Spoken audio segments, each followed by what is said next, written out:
සතිපට්ඨාන විවරණ නිවනට මඟ පෙන්වන සද්ධර්ම මණ්ඩපය. පරයන්ක භාවනාව සම්බන්ධවයි මුලින්ම ප්‍රශ්නේ තිබෙන්නේ. මා මාස 2ක පමණ සිට මූලික වශයෙන් පරයන්කේදී ආනාපාන සති භාවනාවේ යෙදෙමි. නාසිකාග්‍රේ මූලික කමඨහනක්සේ සලකමි. ආශ්වාස ප්‍රශ්වාස තුනී වී යන විට ශරීරයේ සැහැල්ලු වේ. එවිට දීප්තිමත් ආලෝකයක් දක්නට ලැබේ. මායම ආලෝකයේ දෙස බලා සිටින විට එම ආලෝකයේ තීව්‍ර වෙයි. මාගේ භාවනාව තවදුරටත් දියුණු කර ගැනීම පිණිස මෙවැනි අවස්ථාවලදී මා කුමක් කළ යුතුදයි පහදා දෙන මෙන් කරුණාවෙන් ඉල්ලා සිටිමි. ඔව් ඇත්තටම මෙතන අපි අද මේ සාකච්ඡා නොකරපු තවත් පරිච්ඡේදයක් මේ ආනාපාන සතියේ විස්තර වෙනවා. ඉතින් ඒක අතරින් මේ ප්‍රශ්නය නගපු එක හොඳයි. මොකද අද අපි දේශනාවේදී ඉදිරිපත් කරේ ආනාපාන සතිය සම්බන්ධයෙන්ුයි. හැබැයි විශේෂයෙන්ම විපස්සනා මුහුණුවරකට යන ගමනක් ගැන තමයි අපි අද දේශනාවේදී ඉදිරිපත් කළේ. ඒක තමයි සතිපට්ඨානයේදී විශේෂයෙන්ම මතු කරලා දීලා තියෙන්නේ. නමුත් දැන් මෙතන මේ ප්‍රශ්නය නගලා තියෙන්නේ ඊට වඩා සමතේ පැත්ත යෝගාවචරයේ අත්දකින්න ආකාරය. මොකද මේ ආනාපාන සතිය කියන භාවනාව විපස්සනාවක් විතරක් නෙමෙයි සමතයක් වඩා ගන්නත් උපයෝගී වෙන භාවනාවක්.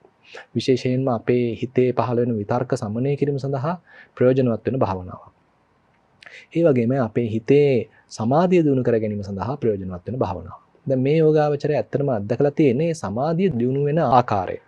ඒ කියන්නේ අපි ක්‍රමානුකූලව ආශ්වාස ප්‍රශ්වාස ක්‍රියාවලිය අත්දැකීමින් වාසය කරද්දී අර විස්තර බලනවා වෙනුවට හිත එක්තරා අන්දමකින් මේ නාසිකාග්‍රය අසලම නවත්වා ගැනීම සඳහා ඒ යෝගාවචරය කටයුතු කරනවා නම් එතකොට එයා සමාධිය සම්බන්ධයෙන් තමයි වැඩි ප්‍රවණතාවයක් දක්වන්නේ. ප්‍රතිපලයේ හොයා භාවනා කරන්න යන්න හොඳ නැහැ නේද?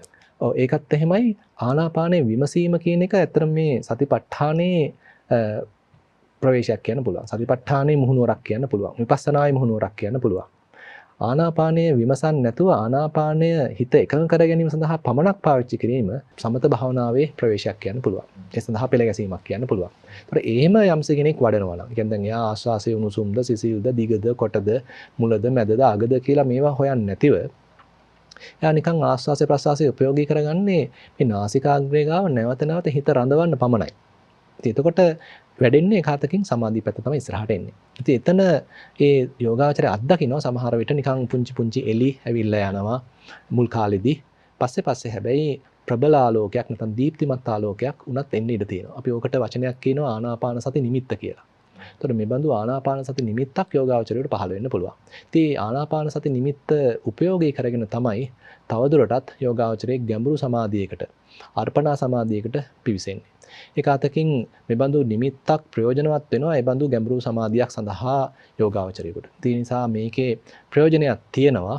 අපි ඒක ක්‍රමානුකූලව හසුරා ගන්න අවශ්‍ය වෙනවා. ඒ කියන්නේ ඇතම් කෙනෙකුට මේක පහළ වෙන්න පුළුවන්, ඇතම් කෙනෙකුට පහළ නොවෙන්නත් පුළුවන්. ඒ නිසා අපි මේක පහළ වුණා කියලා ලොකු ආඩම්බරකමක් ඇති කරගන්න අවශ්‍යත් නැහැ. පහළ වුණේ නැහැ කියලා අපි කලබල වෙන්න අවශ්‍යත් නැහැ. අපිට වෙන්න තියෙන්නේ මේ පහළ වුණ නිමිත්ත තවදුරටත් ඔහේ පහළ වෙද්දෙන් මට තියෙන ආස්වාස ප්‍රස්වාසය ඔස්සේම තව ටිකක් ඉදිරියට යන්න.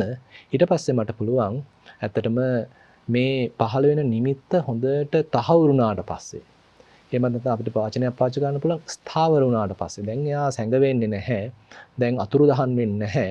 දැන් ඊළඟ මට්ටමේදී එයාට විශ්වාසයි. දැන් ඊළඟ පරයන්කේදී මම වාඩුණාම මෙන්න ආස්වාද ප්‍රසආසයත් එක්ක මෙන්න නිමිත්ත පහළ වුණා. ඒ ආලෝක ස්වභාවය හොඳට නාසිකාග්‍රේ ඉස්සරහා වගේ තියෙනවා. එක එක්කෙනාට ඉතින් එක එක විදිහට ඒක පේන්න පුළුවන්. එක්කෙනෙකුට හඳ පෑව වගේ වෙන්න පුළුවන්. තවත් කෙනෙකුට හරියට නිකන් විදුලි පන්දමක් දැල්ලුවා වගේ වෙන්න පුළුවන්. ප්‍රබල ආලෝකයක් වෙන්න පුළුවන්. එක එක අන්දමින් ඉතින් පහළ වෙනවා. ඒ පහළ වෙන නිමිත්ත පස්සේ අතර මේ ආස්වාස ප්‍රසආස ක්‍රියාවලියත් එක්ක නිකන් මුසු වීමක්, ඒකාත්මීය වීමක්, හරි ලස්සනට ඒක සමපාත වීමක් සිද්ධ වුණොත් අන්න එතකොට ඉතින් තවත් ගැඹුරකට ඒ යෝගාචරයට යන්න අවස්ථාව සැලසෙනවා. එහෙමයි.